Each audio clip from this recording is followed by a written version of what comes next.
Assalamualaikum warahmatullahi wabarakatuh. Hari ini saya akan menjelaskan tentang analisis regresi logistik multinomial. Merupakan tugas mata kuliah statistika pendidikan yang diampu oleh dosen Dr. Miftahul Ilmi Suwidnya Putra MPD. Saya Zahra Putri Muda. Apa itu regresi logistik multinomial? Regresi logistik adalah suatu analisis regresi dengan variabel respon berupa kategori untuk mencari hubungan antara variabel respon yang bersifat dikotomus. Sedangkan regresi logistik multinomial adalah regresi yang digunakan saat variabel respon mempunyai skala yang bersifat polikotomus, yakni data yang berskala nominal dengan kategori lebih dari 2. Adapun regresi logistik multinomial merupakan perluasan dari regresi logistik atau binari logistik. Langsung ke studi kasus. Seorang peneliti ingin mengetahui hubungan antara jenis kelamin dan usia terhadap kejadian penyakit jantung dan penyakit MAH. Untuk ini, peneliti melakukan penelitian dengan mengambil sampel sebanyak 240 responden. Dari kasus ini diketahui ada 3 variabel, yaitu variabel jenis kelamin, usia, dan penyakit. Variabel jenis kelamin dan usia merupakan variabel independen, yaitu variabel yang mempengaruhi. Sedangkan variabel penyakit merupakan variabel dependen, yaitu variabel yang dipengaruhi. Variabel jenis kelamin adalah variabel kategori, yaitu kategori 1 laki-laki, kategori 2 perempuan. Sedangkan variabel usia merupakan variabel rasio, yaitu usia ada 51, 52, 53 dan seterusnya. Sedangkan untuk variabel penyakit di sini ada 3 kategori, yaitu 1 penyakit MAH, 2 penyakit jantung, 3 sehat. Apabila variabel dependen mempunyai lebih dari 2 kategori, di kasus ini ada 3 kategori, maka menggunakan regresi logistik multinomial. Jika kasus tersebut variabel dependennya hanya memiliki 2 variabel kategori, maka cukup menggunakan regresi logistik binari. Kasus ini akan diuji dengan menggunakan taraf signifikansi alfa, yaitu 5%, untuk mengetahui adanya hubungan antara jenis kelamin dan usia terhadap kejadian penyakit jantung dan penyakit MAH.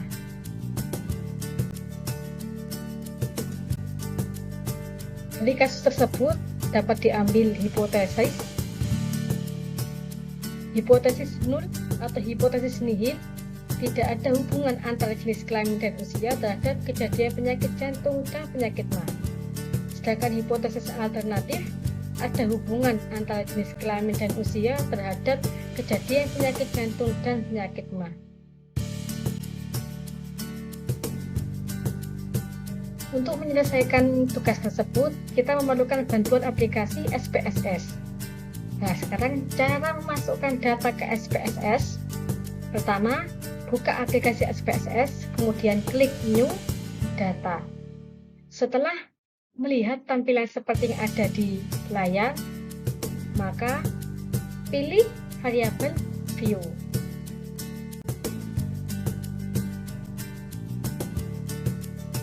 Setelah memilih variabel View, maka pada kolom Name isikan 3 variabel yang ada, yaitu penyakit, jenis kelamin, dan usia.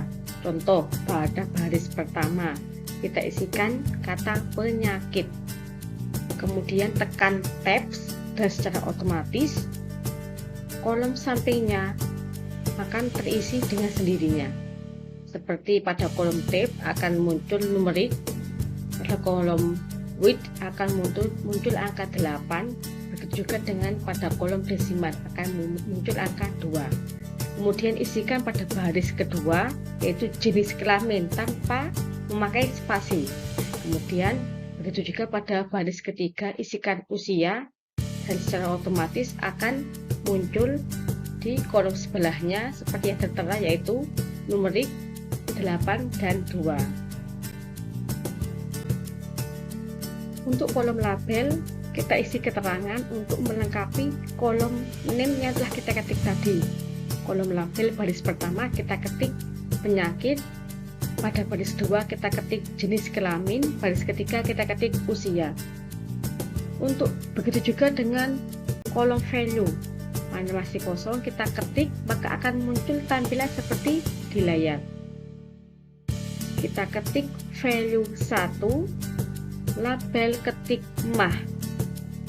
Value 2, label kita ketik jantung. Value 3, label kita ketik sehat. Begitu juga dengan jenis kelamin.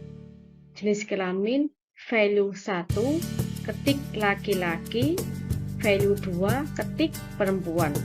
Setelah lengkap seperti itu, maka tekan add untuk masukkan data pada kolom besar, kemudian klik OK. Setelah mengisi variabel view, kita beralih ke data view. Di kolom data view ada 3 variabel di atas, yaitu variabel penyakit, variabel jenis kelamin, dan variabel usia. Pada kolom variabel penyakit ada 3 kategori, yaitu kategori 1 penyakit mah, 2 penyakit jantung, 3 sehat. Untuk mengisinya, isikan pada kolom tersebut kode 1 sebanyak 20 menurun, kode 2 sebanyak 20 menurun, kode 3 sebanyak 20 menurun, sampai pada nomor 240.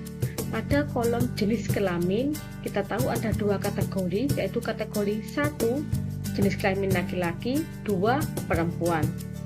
Isikan kode 1 dan 2 menurun sesuai data yang diperoleh dari responden.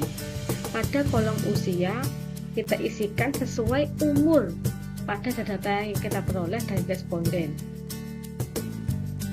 Dan cara untuk menyimpan data yaitu klik file lalu save dan beri nama, maka data akan tersimpan dalam file extension save.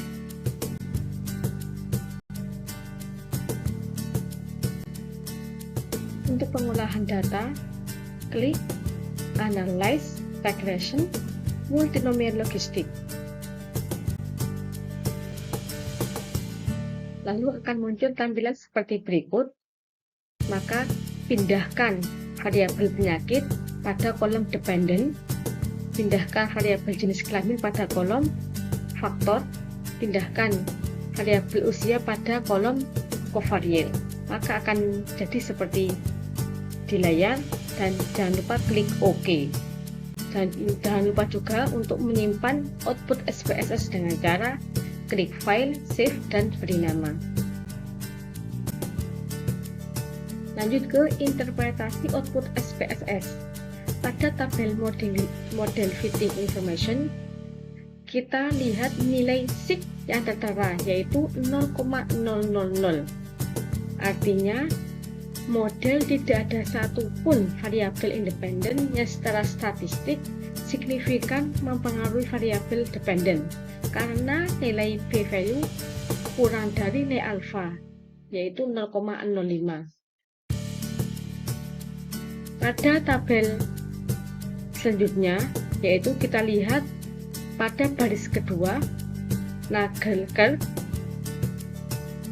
terlihat angka 0,266. Artinya variabilitas variabel dependen yang dapat dijelaskan oleh variabilitas variabel independen adalah sebanyak 26,6%. Dan sekitar 73,4% sisanya dijelaskan oleh faktor lain selain model, yang artinya tidak dapat dijelaskan oleh model. Untuk interpretasi selanjutnya yaitu pada tabel parameter estimate. Kita lihat pada kolom mah. Pada baris usia kita lihat nilai sig diketahui nilai sigma 0,000, yang mana nilai itu merupakan kurang dari nilai alfa yaitu 0,05. Maka usia berpengaruh signifikan pada kejadian sakit ma. Kita lihat lagi pada jenis kelamin. Nilai sig pada jenis kelamin 1 yaitu laki-laki, nilai sig jenis kelamin 1 laki-laki yaitu 0,009, kurang dari nilai alfa yaitu 0,05.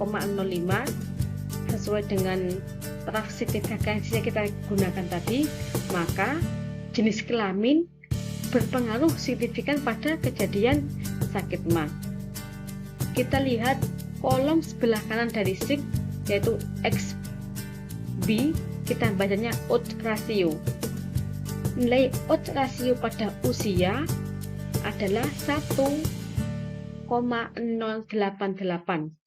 yang berarti responden dengan usia 1 tahun lebih tua diestimasi atau diperkirakan berpeluang mengidap penyakit ma 1,088 kali lebih mungkin dibandingkan responden dengan usia 1 tahun lebih muda. Masih pada tabel parameter estimate, kita lihat kolom jantung. Pada baris usia diketahui nilai sig usia yaitu 0,000 kurang dari 0,05. Taraf signifikansi yang kita gunakan, maka berarti usia berpengaruh signifikan pada kejadian sakit jantung.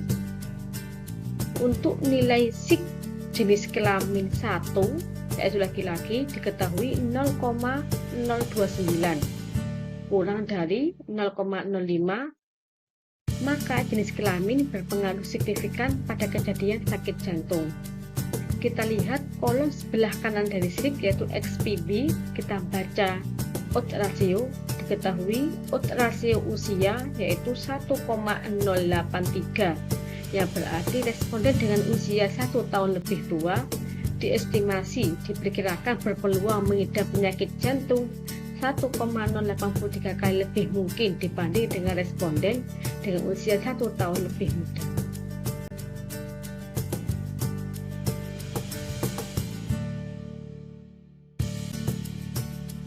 Kesimpulan yang didapat dari interpretasi hasil output SPSS adalah pada kasus ini terlihat bahwa nilai sig umur terhadap penyakit ma yaitu 0,000 kurang dari 0,05. Nilai sig jenis kelamin terhadap penyakit ma diketahui 0,009 kurang dari 0,05. Nilai sig umur terhadap penyakit jantung diketahui 0,000 kurang dari 0,05. Diketahui juga nilai sig jenis kelamin terhadap penyakit jantung 0,629 kurang dari 0,05.